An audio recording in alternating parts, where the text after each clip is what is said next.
My father was when I was younger. Oh, when I was older. But I forget. I used to ride the trolley bus. And the porter said, if you got a nickel, you can ride to the roadhouse, then you can ride to the promenade, then you can ride to the beach. But I didn't have a nickel. I said, Mr. Porter, I don't got no little nickel. But he says, well, you don't got no nickel, son. You ain't riding to the promenade, you ain't riding to the roadhouse, you ain't riding to the beach. You are walking. I said, but I don't want to walk, I don't want to walk. He said, well, you know, you ain't giving me a choice here. You got a nickel, you don't get to ride the trolley bus. So off I went and off I walked. Now, in those times, cigarettes were very cheap. So even though I only had like a dime, if that was less than a nickel, I forget. I bought some cigarettes from Mom and Pop's grocery store.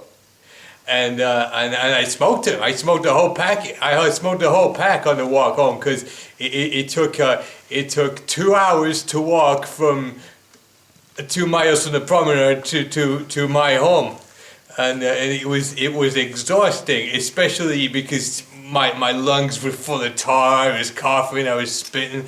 And you know, people were just staring at me. They were staring at me and saying, "What's with this kid? So why is that smoking a whole pack of smokes?"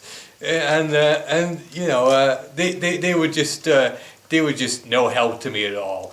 But eventually, I got home, and the reaction from my family, from my grandparents, my mom and pop, and my brother Josh, was quite underwhelming. Oh yeah, hey Peter, whatever, you know. We're listening to the foosball, and I never really cared about the foosball.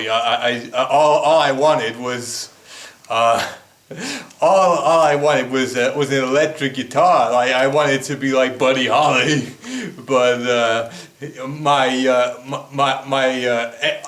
pa said, you know, that's a load of fooey.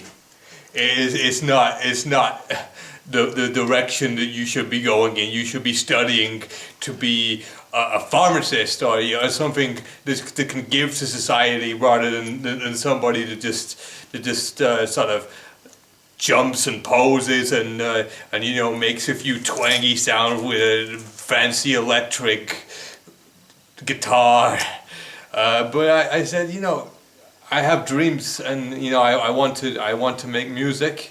He said, look, if you really want to make music, I got this accordion in the basement. You know, as you know, my grandpop was in the circus, and he used to play the accordion and accompany some of the clowns with some silly music. And you know, he said like you know, give it a try.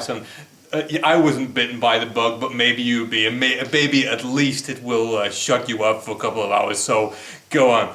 Basement's over there. Knock yourself out, kid. Now, I had never played an accordion, much less I had never seen an accordion at that point. But you know, I didn't know what to expect. But I didn't take to it, and that was the end. That was when my musical dreams came to a dead end, much like everything else in my life that to date.